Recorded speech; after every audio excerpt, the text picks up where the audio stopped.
நாங்கள் 12 வருஷமா இந்த இதுக்காண்டி தான் எதிர்பார்த்துக்கிருக்கோம். மொதல் டோக்கன்றது யாருக்கும் கிடைக்காது, அது நம்மளுக்கு கிடைச்சிருக்கு. நல்லா சந்தோஷமா தான் இருக்கு. மதுரையில் நடக்கிற ஜல்லிக்கட்டு மதுரைக்காரங்களுக்கே முதல் டோக்கன் கிடைச்சிருக்கு. அது ரொம்ப சந்தோஷமா தானே இருக்கு. இப்போ மாடுக்கு எப்படிலாம் தயார் பண்ணீங்க? எப்படி ஒரு 1.5 மாசத்துக்கு முன்னால இருந்து நீச்சா போட்டுக்கிட்டு மாட்டுக்கு தேவையான தீவனத்தை எல்லாத்தையும் ரெடி பண்ணி வச்சுக்கிட்டோம்னே. அன்றாட நடைபிடிக்க ஆரம்பிச்சிட்டோம்.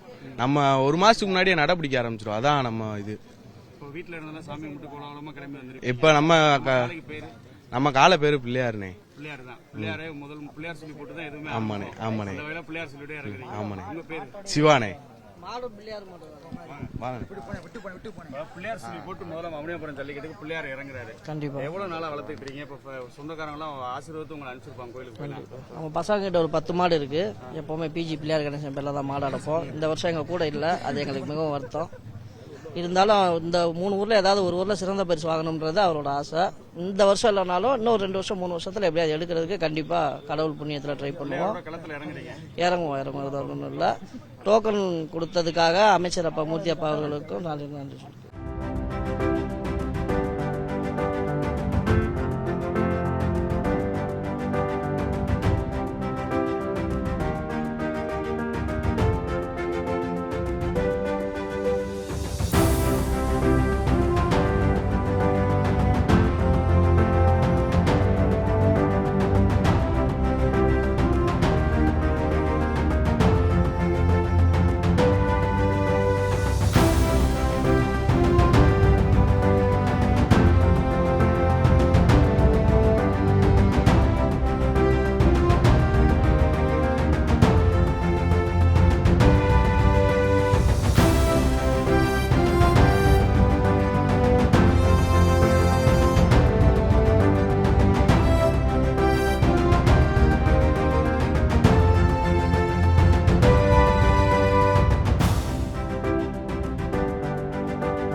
செய்திகளை உடனுக்குடனும் துல்லியமாகவும் தெரிந்து கொள்ள சப்ஸ்கிரைப் பண்ணுங்க.